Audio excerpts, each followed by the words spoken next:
Saturday morning, about 4:20 in the morning, officers in Delta District, northwest section of the city, responded to what was put out as a suicide attempt call with a male that had ingested numerous pills. When officers arrived on scene, they were met with a couple of people outside.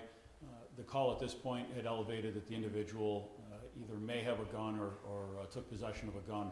The officers entered the residence, were looking for the individual, made their way up to the third floor attic where they encountered an individual who had a long gun pointed underneath his chin.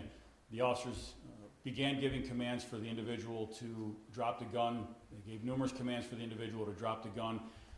And after numerous commands, the individual had not dropped the weapon, and one of the officers discharged her firearm, struck the individual one time in the shoulder neck area. The individual sustained non-life-threatening injuries. He is in ECMC in the trauma intensive care unit in critical but stable condition. The weapon that was held underneath his chin was later determined to be a pellet gun. As these situations can be extremely stressful, critical incidents can be extremely stressful, there really is not many people out there that are going to be able to tell the difference between a pellet gun and a real gun, and we've seen that in many instances and many times before.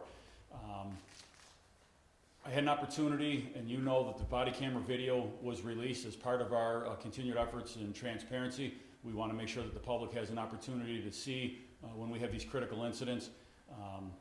Had an opportunity earlier this afternoon to meet with the family. We had asked the family if they would come in and meet with us. They met with myself, our chief of detectives, and the case detectives on the case, and the case detective supervisor, where we sat down and we played the body camera video that you see that was released, and have an opportunity, like I said, to meet with them. We again expressed that we have a sincere hope of a full recovery, and that the individual does make that recovery and continues to heal. This case, as is always the case, with the officer involved was placed on administrative leave. That is the normal course of business.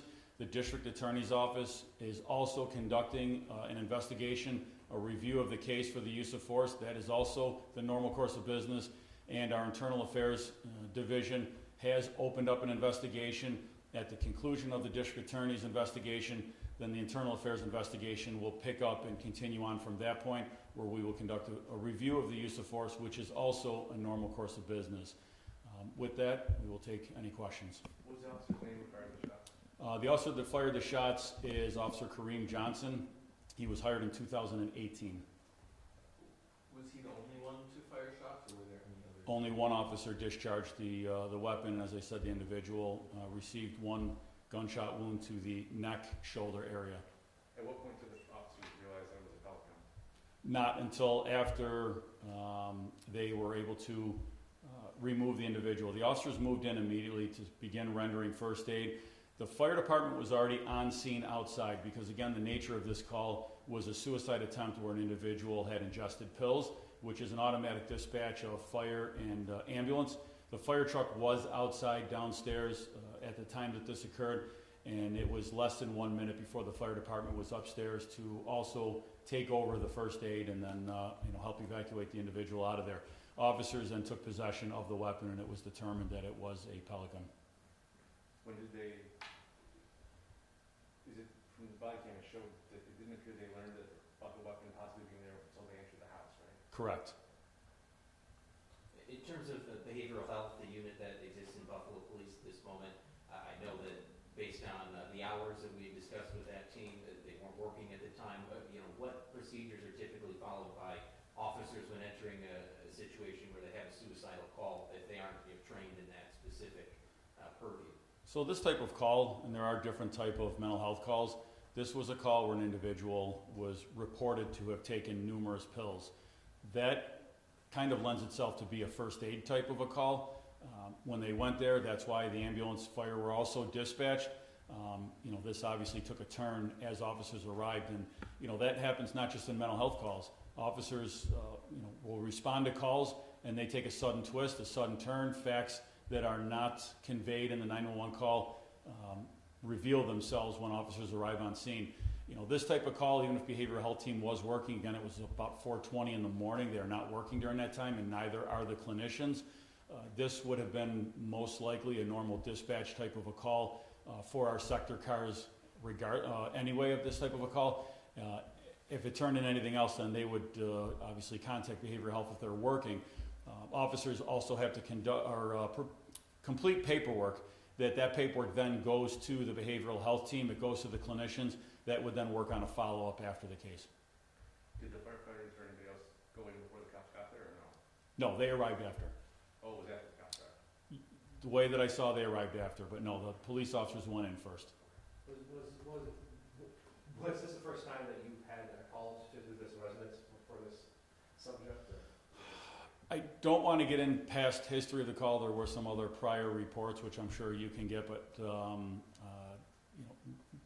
what I saw was nothing of a criminal nature against the individuals in the house. So, in terms of the care that the individual is receiving, I don't know if Buffalo Police is involved with ECMC or he's been referred to care at all. Anything that you can discuss past that he's at ECMC? I can't get into any of that, especially when you get into medical stuff. I can't discuss any of that. Anyone else? What time and who called 911? The call came out, I believe, exactly at 4:21. I don't want to get into who the caller was. And so he was charged with criminal weapons possession. Second, can you just explain what that charge means? Yeah, so because this is now a crime scene, now we have a critical incident policy, officer involved shooting. This elevates to a different level. Our detectives have to come in, and now this becomes a crime scene. Because it's a crime scene that occurred inside of this home, we are required to get a search warrant. Any crime scene that occurs inside, unless we get, it gets into the legalities of permission to search, permission to conduct anything further. But in these situations, we're just going to go ahead and call the district attorney's office, and then we are going to obtain a search warrant. Subsequent to that search warrant, there were a number of weapons that were located. Based on that, there was a charge that was lodged against this individual. The charge specifies 5 or more? Yes, there were 12 weapons that were located in the house. There were 5 handguns and, there were 7 handguns and 5 long guns that were recovered inside the home.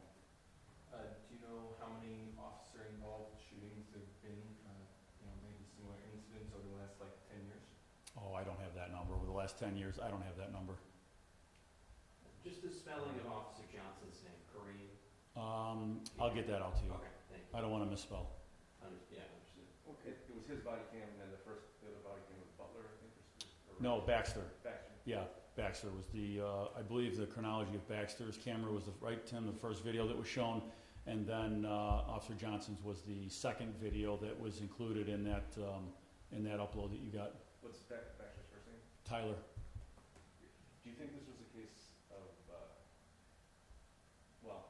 there's so many times they asked him to put the gun down and he refused. It sounded like he said, are you going to shoot somebody who's got a gun to their own head?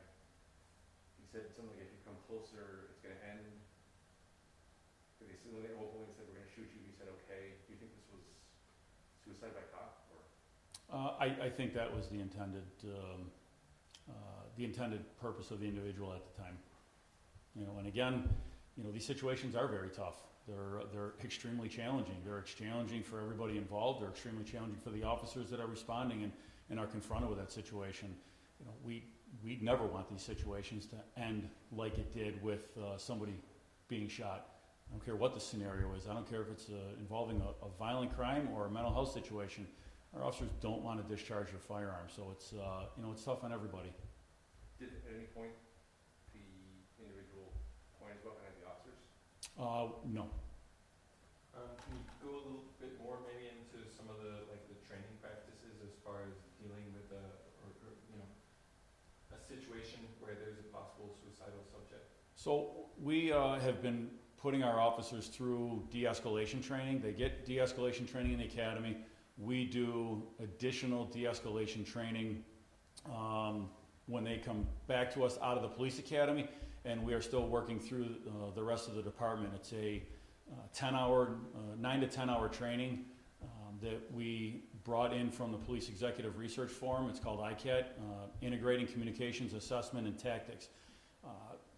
That really focuses on edged weapons and blunt objects, things of that nature. You know, some of those tactics can be used, but it does change the name of the game. You know, how things can potentially lay out when you are dealing with firearms. Yes, this turned out to be a pellet gun, but you know, try to identify that in the middle of a stressful situation. You know, de-escalation training, you know, they all have the caveat that when you're dealing with firearms, it really does kind of change the scenario. How many police went into the house?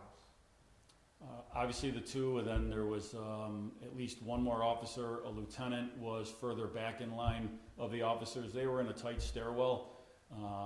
It was you know, a typical A-frame type of an attic. Stairwell goes up, turns 180 degrees, goes back up the opposite way. So there were a few more, including the lieutenant, that were down on the second floor, like just at the base of the stairs, that were out of eye range. So was it the two officers whose body cam you provided, they were the only ones who had visual on him? And could... Yes, yes.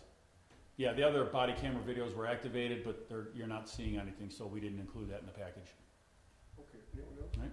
Of the other weapons found, how many of which were pellets as well? None other were pellets. They were all actual firearms. Okay.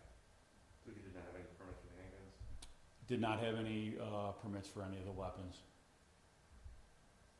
And so you said that the next step, again, would just be going back to, you know, continuing the investigation, so.